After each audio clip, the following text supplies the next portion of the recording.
But where would he be when he's released on earth? In a day which would be like a year. And then this creature spoke and said, I am Jassasa, spy. So this is an island with a lot of people who excel in spying.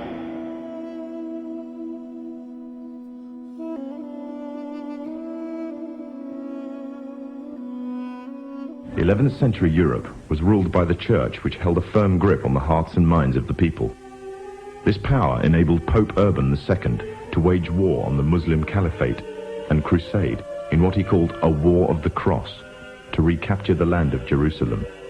It had been under Muslim rule since the year 637, but in 1099 this rule was brought to a bloody and sudden end. In the name of the cross, women were raped and murdered. Children were put to the sword, and it is said that blood ran in the streets knee-high to the horses. Out of this land of bloodshed and terror, a group of men arose. Men that would stop at nothing to get what they wanted, no matter what the cost. 20 years after Jerusalem was taken, the Dome of the Rock was seized by a group of warrior monks calling themselves the Knights of the Temple of Solomon, or more simply, the Knights Templars. In Jerusalem, the Templars began to deviate further and further away from the practices of Christianity. They learnt the secret arts of the Kabbalah, an ancient form of Jewish magic, along with its dark rites and rituals. The Jews had learnt the arts from the pagans of ancient Egypt during the times of enslavement to the Pharaoh, and developed them into Babylon at the time of Nebuchadnezzar. In 1307, King Philippe of France arrested them for charges of denial of Christ, homosexuality, and idol worship, as well as magic. In 1314, Pope Clement V declared all Templars as heretics to Christianity, ordering all their properties to be seized. Their leader, Jacques de Morlaix, was captured and burnt to the stake. The Templars were cornered, and just when it seemed they were finished forever, a glimmer of hope arose from a seemingly certain end.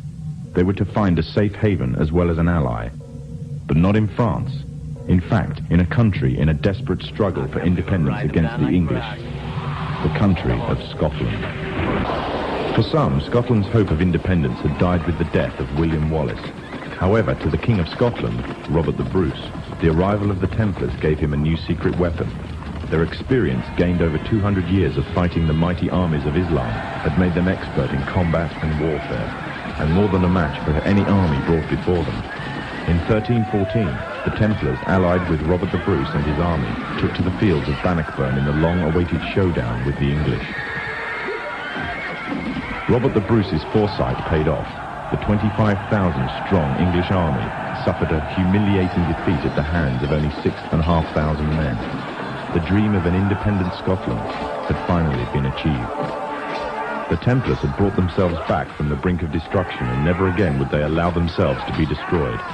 This time, they would control the country by controlling its kings, and in order to preserve their secret order, the Templars would have to die, or more precisely, the name would have to die. The Templars, who had escaped Europe, were finally laid to rest in Roslin Chapel, Scotland, which stands to this day as sign of their presence in Britain. Their descendants became the true power of Scotland. In 1603, the death of Queen Elizabeth I left England without an heir to the throne. By virtue of descent, King James V of Scotland became King of England. In doing so, Scotland and England joined to form a new kingdom, and the power that the Templars held over Scotland spread to give them a firm grip on the whole of Great Britain. For over 100 years, the Templars concealed their activities, fading into the background until they were little known and little remembered. However, they did not cease to keep a firm grip on Britain. All the time they were planning, regrouping, and infiltrating positions of power in all corners of the kingdom. In 1717, the Templars made their reappearance in Europe. They had grown in both number and strength, and were now ready to coin a new identity, free from their reputation of the past, and given credibility by none other than the monarchy and aristocracy of England. And the name they chose for themselves was a name that will be known by many, but understood by a few. This new name, the Freemasons. The answer, of course, is that when he's released on earth, he would be on that island. And from that island, he will launch his mission to liberate the Holy Land, to bring the Jews back to the Holy Land, to reclaim it as their own, to restore a state of Israel in the Holy Land, and get the Jews to believe that this is the holy Israel of David and of Solomon, alayhi salam, and to cause that state of Israel to become the ruling state in the world. Which island is it?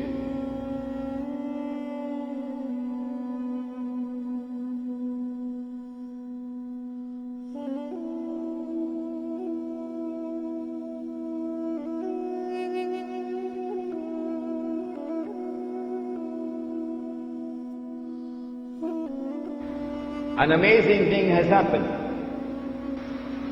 The British government did something which was incredibly strange and mysterious. A Britain which is now the prince of the secular world. The secular world takes religion out of politics. And Britain is the prince of the secular world. Britain issues a declaration known as the Balfour Declaration in November 1917 that it is the intention of His Majesty's government to work for the establishment of a Jewish national home in the Holy Land. Did you hear that? The only thing stranger than that ever occurred in history was the day that the cow jumped over the moon.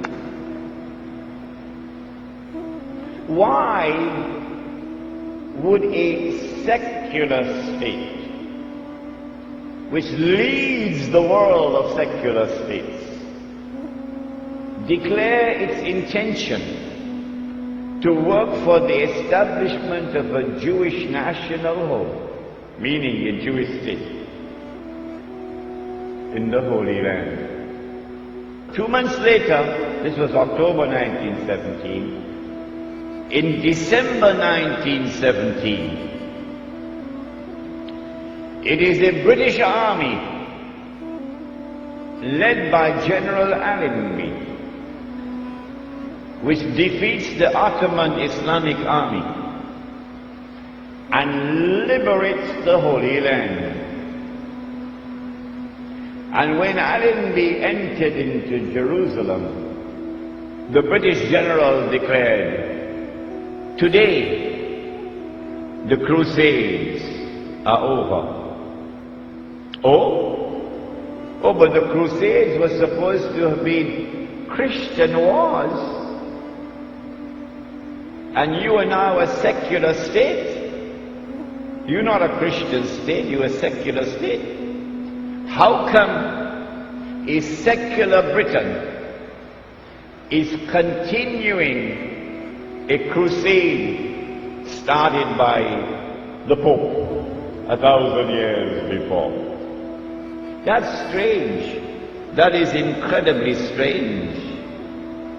Between 1918 and 1948, it is the island of Britain which ruled over the Holy Land on a mandate conferred by the League of Nations. And during that period of time,